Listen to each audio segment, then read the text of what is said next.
So I just want to thank Vanessa Mullings-Jones. She is the stroke coordinator for Mercy Hospital for being here with us today for this very informative program. I just want to let everybody know we are going to be recording it. If you can mute yourselves while Vanessa is speaking, I would greatly appreciate that. And then we'll have time after she is done with her PowerPoint for questions and answers, and then you can unmute yourself at that point. And again, I want to thank Mercy Hospital so much for bringing us these very important programs. And I'm going to hand the floor over to you, Vanessa. Thank you. Thank you, Lisa. And I want to thank everyone that signed on this morning. I really, truly appreciate you taking the time out to learn a little bit about stroke. What I want to start with is, what is a heart attack? And you can take yourself off mute if you want to answer that question. What is a heart attack? No takers? Well, people tend to know what a heart attack is, but when you ask them what is a brain attack, they're unable to state that it's a stroke. So basically, when your heart is under attack, people know to call 911 when they have chest pain and go straight to the hospital. But when someone is having a brain attack, a stroke, they tend to want to lay down because they feel weak and say, oh, let me just rest and maybe the feeling will go away. But that's the wrong thing to do. When it comes to a stroke, as the title of my presentation says, it is okay to overreact. So the objectives of this presentation is for you guys to understand what a stroke is. I want to teach you the 10 symptoms of a stroke. I want you to become aware of the risk factors of a stroke. And I also want you to learn actions that you can take to help save the loved one's life, or it could even be your own. So the brain is under attack every second of a stroke. So what is a stroke? It's a brain attack. It occurs when blood vessels in the brain, which are called arteries, are blocked and they burst. The consequences of a stroke can be a long-term disability, and it can even cause death. You know, stroke is not the #1 killer, but it definitely is the #1 disabling disease, meaning that if you don't get quick treatment when you have symptoms of a stroke, you can become disabled, either not being able to talk, not being able to walk, not being able to do your own care for yourself, like taking a bath because your arm is not as strong as it was before. So what happens during a stroke is a vessel gets obstructed and it's leading up to the brain, because it could be in the neck area or it can be in the brain where the stroke is occurring. And this prevents the necessary blood supply to the brain. Therefore, no blood is going to the brain, so the brain is not working properly. So this can cause brain cells to die, which inflicts permanent damage. Depending on which part of the brain is damaged, an individual's ability to speak, to see, to move may become impaired. So the two types of strokes that we're going to go over is ischemic stroke, which is the type of stroke which occurs when the blood flow through the artery is blocked, which is about 87% of the strokes.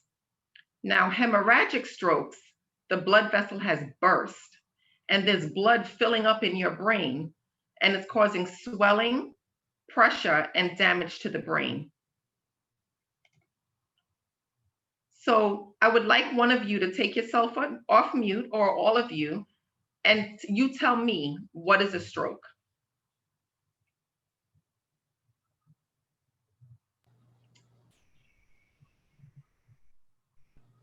Anyone from what I said? What is a stroke? First blood vessel in the brain. Right, so that's called a hemorrhagic stroke. That's right, Judith. And what's the other kind of stroke that I mentioned?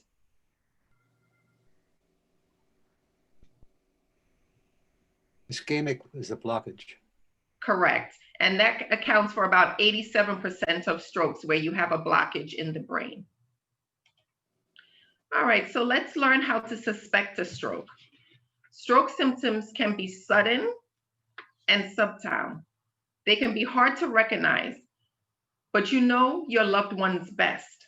And when they're not quite themselves, so that you should trust your instincts and act quickly. So for instance, if you're sitting at the kitchen table talking to your loved one, and all of a sudden they're saying something to you, but it's not making sense, you pause for a moment, you try to understand what they're saying, and you try to figure out, is this normal for them? And did this just happen all of a sudden? And if it did, the thought in your mind could be possible, are they having a stroke? So when it comes to stroke, every minute counts. Your immediate action can help prevent brain damage and long-term disability. So what would make you suspect a stroke? Anyone? A change in a person's behavior. Absolutely. And I don't see your name on there. What is your name? Helen. Hi, Helen. Welcome. So yes, absolutely. Any kind of change in someone's behavior could mean that they could possibly be having a stroke. So you might know be fast, but would you recognize all the 10 symptoms of a stroke? So be fast is an acronym that we like to teach the community so that it's a fast way of trying to figure out, is this person possibly having a stroke?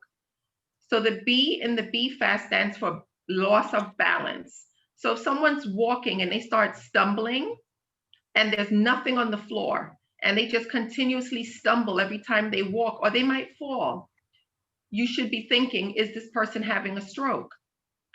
Eyesight is the E in the B fast. They can have loss of eyesight. Generally with a stroke, it's usually on one side of the body, because if the left side of the brain is affected, the right side of the body doesn't work, and vice versa. If it's on the right side of the brain, it's the left side of the body that's not working properly. So the eyesight, you may have a blurred vision in one eye. You may have a loss of the peripheral vision, meaning you can't see to the side of you unless you turn your head completely, okay? Or you can have trouble in both eyes because they're trying to adjust to having the difficulty of whatever part of your brain is affected. The F in the B fast stands for facial drooping. So sometimes you may see someone talking and you see how both corners of my mouth turn upwards as I'm talking, or when I smile. But with a stroke, sometimes you'll smile and one side will be down because the muscle and the nerves in that area are not working because there's something going on in this side of my brain. You also would ask them to raise their eyebrows as if they're surprised. And you'll notice that if they raise their eyebrows, one eyebrow will be up and the other eyebrow could be down. Again, because of the same reason, whatever part of their brain is affected and not allowing the nerves to penetrate in that area. So the A in B fast stands for arm weakness, but it's not only arm, it could also be leg. And you would have unilateral, meaning one side of your body is weaker than the other. And how you would test that is you would ask them to put both arms out in front of them, just like this, and you'll notice a drift of one arm going down while the other arm stays up, okay, because they have weakness in the arm. You could also test that same way with the leg. Now the S stands for speech difficulty. Either they can't get the words out, or in their brain, it's not working to say, what is this? It's a pen. But a person with a stroke may look at it and can't say what it is, or they look at it and they say it's a car, or it's a truck, or it's the sun. You know, they don't have the good word association with the object. You should be thinking about a stroke. And if any one of those signs are possibly positive, meaning that they're unable to have balance, they have eyesight issues, facial drooping, arm or leg weakness, or speech difficulty, it would be time for you to call 911. So a sudden onset of any of these 10 signs and symptoms may indicate that a person is having a stroke. So let's go through the 10 symptoms, okay? Confusion, as Helen had said, they're not acting like themselves. So when a person is confused, they're unable to understand what is happening and they can't think clearly and they feel like they're just thrown off. So what you may notice is their face may look puzzled as they're trying to talk to you and they have trouble making a decision. Like Judith said, she likes tea. And if you were to ask her, Judith, what would you like to drink? And Judith says coffee. And you know Judith doesn't drink coffee, she drinks tea. There's a little dissociation going on there. That's just a simple example. But generally the confusion is, they just can't make a decision, okay? And they're able usually to make a decision on their own. So number 2 is difficulty understanding. They are unable to comprehend speech or language. And you're talking to them and they're raising their eyebrows, they're wrinkling their face. They're wondering, what is it that you're saying to me? They have a difficulty understanding what you're saying, and whatever you're saying is something simple that you've said to them before. Number 3 would be dizziness.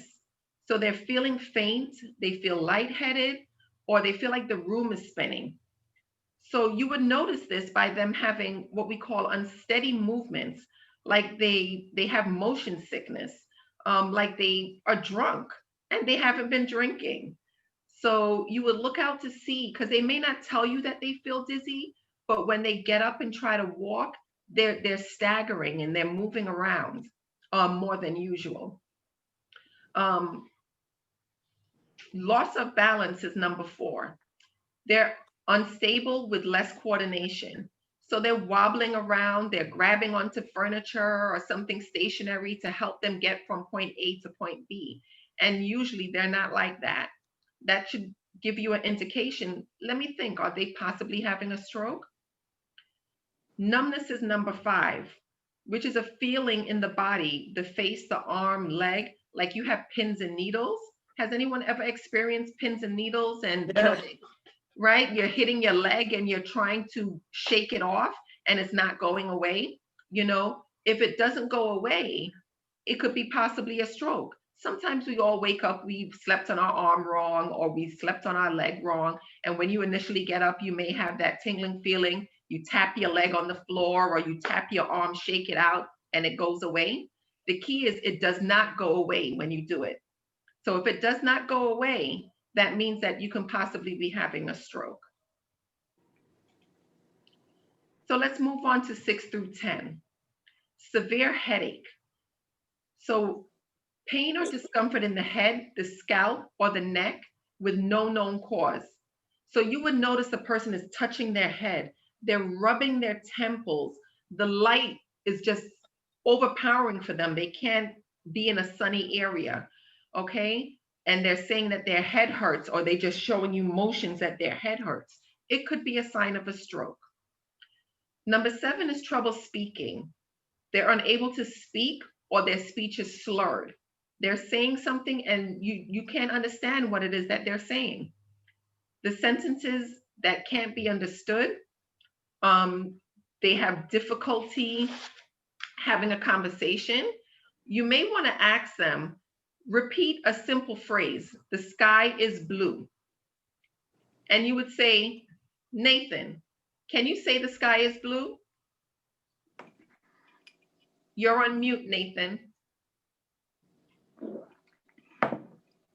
Sky is blue.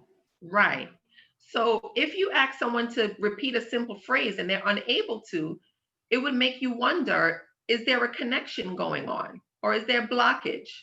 Okay, so you would think maybe they're having a stroke. They can have trouble walking. So they're stumbling or unable to walk straight. They're tripping over nothing.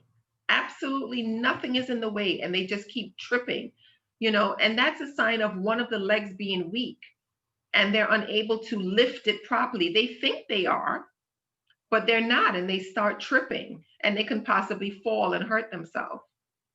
Number 9 is vision changes. So it's blurred vision or trouble with the eyesight in one, or like I said before, it could be both of the eyes, because the other eye is trying to compensate to see what they're trying to see. So that also gets blurry, okay? So you'll see them squinting, they're rubbing their eyes because they think, wait, something must be in my eye why I'm not seeing properly. So they'll rub their eyes and they're not able to read something. So you may have a piece of paper and you say to them, read what's on this paper for me, and see whether or not they're able to read it. Number 10 is weakness, which is lack of strength in the face, the arm, or the leg, but it's especially on one side of the body. So you may be with someone and all of a sudden they just want to sit down, or they want to lay down, or they have difficulty doing a simple task of just getting up off the couch to put their cup in the kitchen, and they're having extreme trouble doing that. It may be because they're having weakness, okay? So those are the 10 signs and symptoms that may indicate a stroke. Now, can any one of you tell me one or two of the signs or symptoms that we just went over?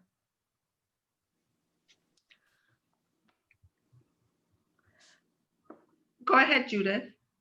Well, you said blurred vision or trouble walking or dizziness, but I have to ask you, you could have these symptoms. So every time you feel dizzy or you have a headache or something, are you going to say you have a stroke and call 911? No, but you're going to see, remember the key is, does it go away, right? Okay, so if you have a headache and you're someone that generally has a headache all the time, we generally say the stroke headaches are the worst headache you've ever had in your life. I'm not talking about a little a little nagging pain of, like, say a 2 out of a 10 pain scale. That may just be because lack of sleep or dehydration or just a little, problem that may be going on. Not necessarily that it's a stroke. But if it gets to the intensity that you cannot bear it, that it's causing now visual changes, nausea, making you feel like you want to vomit, that could possibly be a stroke, and you will call 911 at that time. What about dizziness or loss? Sometimes you get up, you may be dizzy or, Right, but if you get up and you're dizzy and the dizziness does not go away, it continues, that could possibly be a stroke. We all get up sometimes and we get up too fast and we get dizzy, but it goes away. How about a TIA? A TIA is called a mini stroke. So those are signs and symptoms of possible stroke impending. Because generally when people have a TIA, a year to 5 years later, they may have a full-blown stroke if they do not manage their signs. And yes, dizziness can be something that can come and go, like with a TIA, but you should get to your physician and be examined to determine whether it was a TIA or some other issue that was going on that caused the dizziness. Very good questions, Judith. Harriet, any other signs or symptoms that you remember?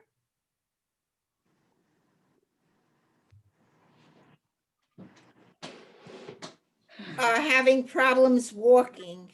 Yes, absolutely. Okay. And I have a question. Sure. Does AFib fit into this? Absolutely. Also? And we're going to get to atrial fibrillation. Absolutely, Harriet. Thank you. So who is most at risk for having a stroke? So stroke can happen to anyone at any time. Do you believe that babies can have a stroke? I guess. They can. Anyone can have a stroke. So there are a number of risk factors, though, that make you more at risk of having a stroke. And that's what we're going to go over now. So there's risk factors that you cannot change, and there's risk factors that we call manageable risk factors, okay? So risk factors, we can't change our age. Generally, 1 in 5 people who have a stroke are under the age of 55, okay? Your risk increases as you get older. But like I said, babies can also have strokes. Race is one thing that you cannot change. And according to the statistics, it's more African Americans, Hispanics, Asians, Pacific Islanders that have a higher risk of stroke. Gender, more women. As you see on this webinar, there's 3 women excluding Lisa, who's helping me to present, that are on this webinar. So more women than men have strokes, okay, every year. And if you have a family history of stroke, say your mother, your father, your grandmother, your grandfather, your siblings have had a stroke, it puts you at a higher risk also of having a stroke. So those things we cannot change. We can't change our family, we can't change our sex, we can't change our race, and we can't change our age. But what we can manage are these other things, which are high blood pressure, atrial fib, like Harriet spoke about, high cholesterol, smoking, diabetes, poor circulation, lack of physical activity, and obesity. Those are things that make you higher risk for stroke that we can change. And you may ask, how do you change having high blood pressure? So how we do that is by managing it. We take our blood pressure on a regular basis. If we have high blood pressure diagnosed by a physician, more than likely they prescribe some medication, and we should be taking it as ordered by the physician. Atrial fibrillation, which is irregular heartbeat, and why that makes you at increased risk for stroke is because with AFib, the heart flutters. It doesn't beat at a nice pace. It beats and then speeds and slows and then speeds. Okay? And when it does that, it can throw a clot.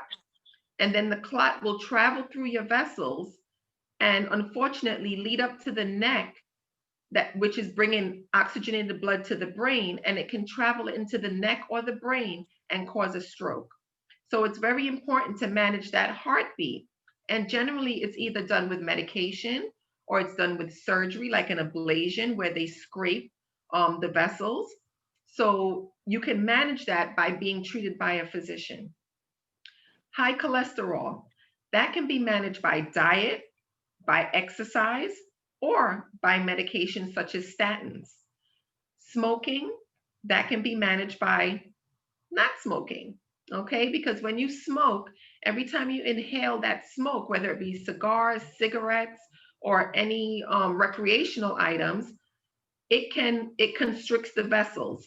So the vessels are open like this, but when you inhale to smoke a cigarette or any smokable item, it constricts the vessels, it narrows it.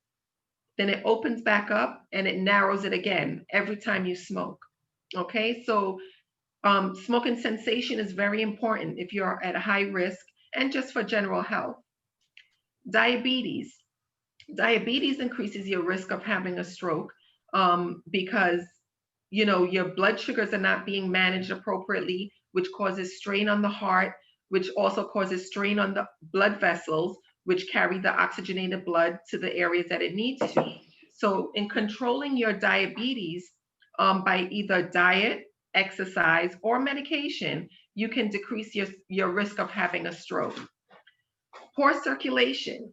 So because you may have diabetes or high cholesterol, or even us ladies that like to cross our legs to look nice and fancy, we stop our blood from flowing properly. Men also cross their legs, but sometimes they may cross it at their ankles, okay? And it stops blood flow from flowing freely, which can cause blood clots to then travel up and cause a stroke. If you're sedentary, like lack of physical exercise, you just sit around all day, there's no really getting up, sitting down, exercising, going out for a little walk. They try to encourage you to walk at least 30 minutes 3 times a week. Now, I'm sure we all have time to do that, don't we? Don't we? Sure. So we can walk at least 3 times a week, 30 minutes a day, and that can decrease your risk of having a stroke. Now, obesity means that you're overweight. So ways of helping to reduce your risk in having a stroke is losing weight. And it could be diet controlled, or it can be exercise added in order to help you with this risk factor. So, can you name some of the risk factors for stroke? Helen, you want to try this one? Yeah, poor circulation, obesity, high blood pressure, high cholesterol, You're on a roll, Helen. You're listening. AFib. Absolutely. Very good. So I'm not going to ask you your personal business, but I'm sure you're sitting there thinking, do I have risk factors? And how can I manage them? So hopefully I've taught you a couple of ways of how to manage your personal risk factors.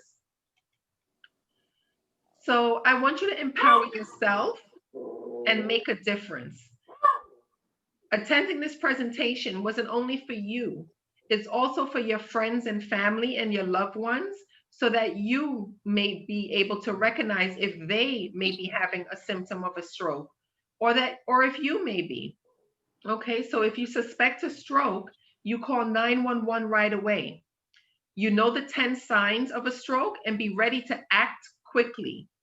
And I want you to pass it forward to help save a life. Okay. So do you know the actions? What's the most important action you should take if you think somebody is having a stroke? Call an ambulance. Absolutely. Oh, 911. 911. So we want you to be fast, and it's okay for you to overreact when it comes to a stroke. Okay? Yes, Harriet. Thought I heard somewhere about taking an aspirin. Okay, so remember in the beginning, I spoke to you, I asked the question, what is a heart attack, right?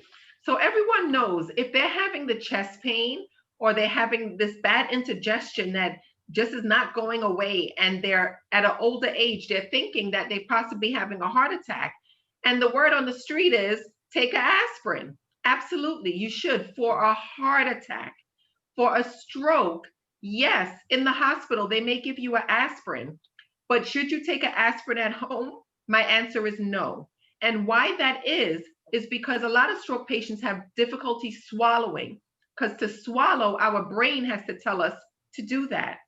And if there's a problem in your brain, you don't know if you're going to be swallowing properly.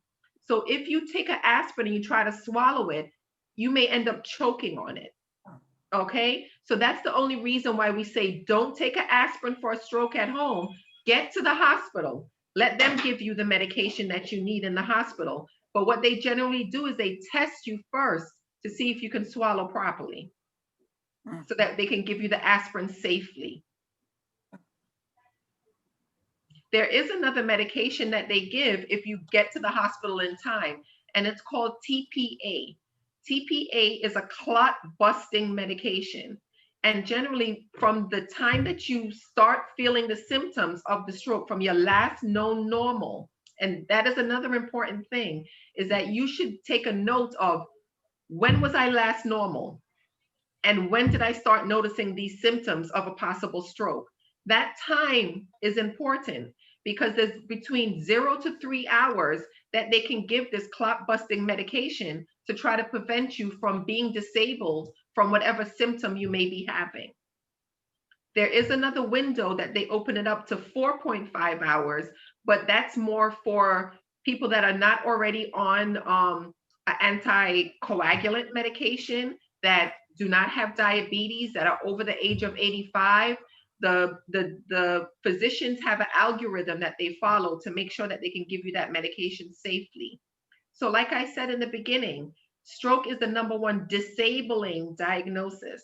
So what we're trying to do is prevent you from being disabled, prevent you from not being able to have the function of your arm, your leg, your speech, or your thought patterns. Okay, so that's the purpose of us trying to educate the community to know to be fast, act fast, call 911, get to the hospital. It's always, my mother always said, it's better to be safe than sorry. And some people think, oh, I don't want to bother anybody. It's okay. Get yourself to the hospital. It's better for you to be safe than to be sorry and you end up disabled when you could have reached to the hospital in time to get the medication that can possibly prevent you from being a disabled person. So thank you, Harriet, for that. Any other questions?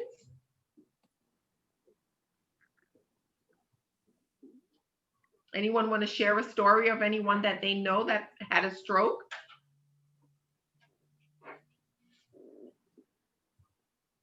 Well, I No? don't know. Yeah. Okay. Well, that was all that I had to say today in reference to stroke. So what I want you to take away is that when it comes to stroke, it's okay to overreact and be fast and call 911. Thank you. Okay.